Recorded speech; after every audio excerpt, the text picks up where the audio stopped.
चलिए, तो हमारे साथ विवेक भी बिहार प्रदेश कांग्रेस कार्यालय से जुड़े हुए हैं। एक और जहां लोकसभा में वक्फ संशोधन बिल पर चर्चा हो रही है, तो दूसरी ओर कांग्रेस इसका लगातार विरोध कर रही है, विपक्ष लगातार इसका विरोध कर रही है। विवेक का सीधा रुख करते हैं। विवेक, बिहार कांग्रेस में क्या कुछ दिखाई दे रहा है? वहां के जो कांग्रेसी नेता है बिहार कांग्रेस के, उनकी क्या कुछ प्रतिक्रियाएं सामने आई जब इस बिल को पेश किया गया लोकसभा में? जी बिल्कुल नवीन, जब यह बिल लोकसभा में पेश किया गया उसके बाद हमने कांग्रेस के प्रदेश अध्यक्ष से भी बातचीत करने की कोशिश की, लेकिन इस मामले पर उन्होंने चुप्पी अभी साध ली। कहा कि जब केंद्रीय नेतृत्व का जो फैसला आएगा उसके बाद हम इस पर कुछ वक्तव्य दे सकते हैं। लेकिन हमारे साथ एक कांग्रेस के नेता हैं आदित्य पासवान जी। आदित्य पासवान जी, जो बिल है पास कर दिया गया है, अभी चर्चा हो रही है, क्या किस तरीके से देख रहे हैं? देखिए, जनता के फैसले और जन का फैसला जो है वो जनमत से होता है। जनता के बीच जाकर के उनका मत लिया आता है, उनकी भावनाओं का ख्याल रखा जाता है, उसके बाद दिया जाता है। विपक्ष की आवाज को दबा करके, जनता की आवाज को दबा करके, जनता के बीच नहीं जा करके ऐसा फैसला लेना, ये संविधान के विरोध में है। और जो जनता दल यूनाइटेड में जो समर्थन की है इस बिल का, जनता दल यूनाइटेड के हमारे जो वहाँ मुसलमान साथी हैं, उन्होंने तो इसका खुलकर विरोध किया है। तो आने वाला विधानसभा चुनाव में 2025 में जो विधानसभा का चुनाव होगा, तो भारतीय जनता पार्टी को, जनता दल यूनाइटेड को, मांझी जी की पार्टी को और चिराग पासवान की पार्टी को इसका खामियाजा जो है बिहार में। ऐसे खामियाजा भुगतना होगा जो आप कह रहे हैं कि एक तरफ मांझी जी 2010 का वीडियो शेयर कर रहे हैं कि लालू जी ही इस बिल को लोकसभा में लाने की बात कहा था कि कड़ी कानून बननी चाहिए। वही तो बिल आज लाया गया, उस पर कड़ी कानून बनाई गई है। नहीं, कानून का तो स्वागत करते हैं, लेकिन किसी भी कानून को बनाने के लिए वो सर्वे होना चाहिए। जिस समुदाय के लिए कानून बन रहा है, तो उनके बीच जाकर के उनकी राय जाननी चाहिए। यहाँ तो किसी की राय जानी नहीं गई।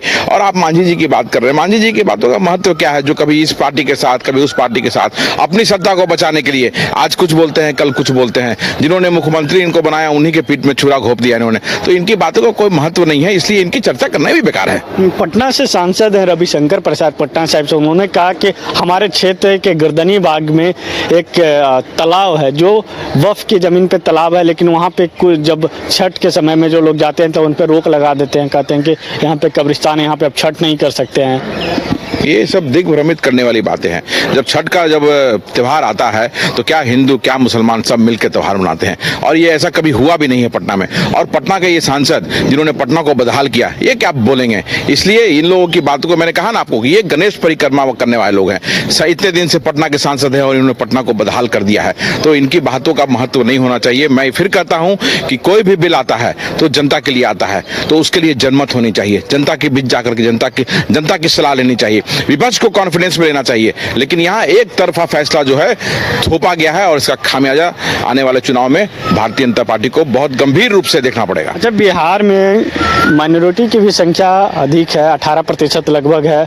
ऐसे में बिहार में जो क्षेत्रीय दल, दोनों क्षेत्रीय दल की अगर बात कर लिया, जेडीयू और आरजेडी, और आप भी मुस्लिम के हितैषी कहते हैं, आपकी भी पार्टी मुस्लिम की, हम लोग सभी धर्मों को लेकर चलते हैं, सभी जातियों को लेकर चलते हैं, सभी धर्मों को लेकर चलते हैं। लेकिन बिहार में किसको देख रहे हैं कि पल्लाड़ी इस वक्फ बोर्ड बिल आने के बाद होने वाला? क्योंकि अभी जेडीयू में ही तकरार छिड़ी हुई है। कुछ जेडीयू के जो एमएलसी हैं और कुछ जो जेडीयू के नेता हैं मुस्लिम समुदाय के, वो लोग सीधे खुलकर विरोध करने पे आ गए हैं कि ये बिल बकवास लाया गया है, बिल को बकवास बता रहे हैं। नीतीश जी इस पर कोई संज्ञान?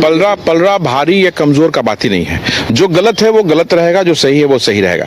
तो गलत तरीके से इस बिल को पास कराया गया है, जो संविधान सम्मत नहीं है। तो स्वाभाविक है, जिस समाज के लिए बिल लाया गया वो समाज इस सरकार के विरोध में वोट करने जा रहा है, और वो विरोध करता भी रहा है, और अपने विरोध को लगातार दर्ज कराया जा रहा है। लेकिन इसको भारतीय जनता पार्टी और उसके गठबंधन जो सहयोगी दल हैं वो सुनने को तैयार नहीं है। तो आइए 2025 में देखिए फिर बिहार में क्या होता है। चलिए, आइए 2025 के विधानसभा चुनाव में फिर देखिए बिहार में क्या कुछ होता है। बता दें कि इसको लेकर जहां भी लोकसभा में चर्चा हो रही है, और ये बिल को फिर राज्यसभा में भेजा जाएगा। लेकिन उससे पहले जो जीतन राम मांझी, जो बिहार के मुख्यमंत्री रह चुके अभी केंद्र में मंत्री, उन्होंने 2010 का वीडियो शेयर किया और कहा कि देखिए लालू प्रसाद यादव जो अभी इस बिल का विरोध कर रहे हैं, लालू प्रसाद यादव उस समय इस बिल को कड़ी कानून बिल लाने की बात कर रहे थे, और आज इसका विरोध क्यों कर रही है? दोहरी राजनीति चलने वाली नहीं। वही दूसरी तरफ जो बिहार बीजेपी बीजेपी के प्रदेश अध्यक्ष हैं डॉक्टर दिलीप जायसवाल, उन्होंने भी निशाना साधते हुए कहा कि उनके बेटे कुछ और बोलते हैं, बाप कुछ और बोलते हैं, दोनों अपने में तर्क वितर्क कर ले तो भी सही होगा। इसके साथ साथ रविशंकर प्रसाद ने भी इस बिल के समर्थन में खड़े हुए और इसके लेकर उन्होंने बयान भी देते हुए कहा कि भाई हमारे संसदीय क्षेत्र में जो एक वक्फ की जमीन है, वो वक्फ की जमीन के बगल में तालाब है, लोग छठ करने जाते हैं तो वहाँ पे रोक लगाई जाती है। हाईकोर्ट में भी मामला को भेजा गया, लेकिन हाईकोर्ट ने भी इस पर चुप्पी साध ली। जी चलिए ठीक है विवेक, तो बिहार प्रदेश कांग्रेस के एक नेता की प्रतिक्रिया हम आपको सुनवा रहे थे। साफ तौर पर बिहार कांग्रेस में भी वो विरोध का जो स्वर है वो दिखाई दे रहा है लगातार।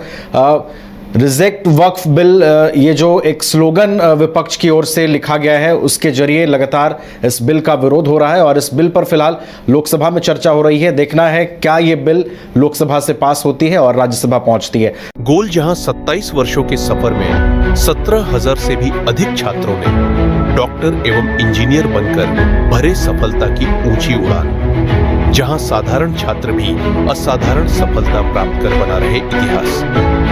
दूरदर्शी शिक्षाविद श्री विपिन सिंह के मार्गदर्शन में मेडिकल एवं इंजीनियरिंग के लाखों छात्रों के लिए आशा की किरण के रूप में गोल्ड रिजल्ट फैक्ट्री। विश्व स्तरीय मेडिकल सुविधाओं से युक्त रांची का देवनिका हॉस्पिटल, जहां है neonatal ICU, burn intensive care unit, modular operation theatre, 24/7 emergency trauma service, multi disciplinary ICUs, emergency care, MRI, CT scan, advance cath lab, fully automated path lab, echo, ultrasound, ultra modular patient beds और pharmacy. Devnika hospital and research centre, किफायती दर पर विश्व स्तरीय इलाज, ancillary Chowk, Tupudana industrial area, Ranchi.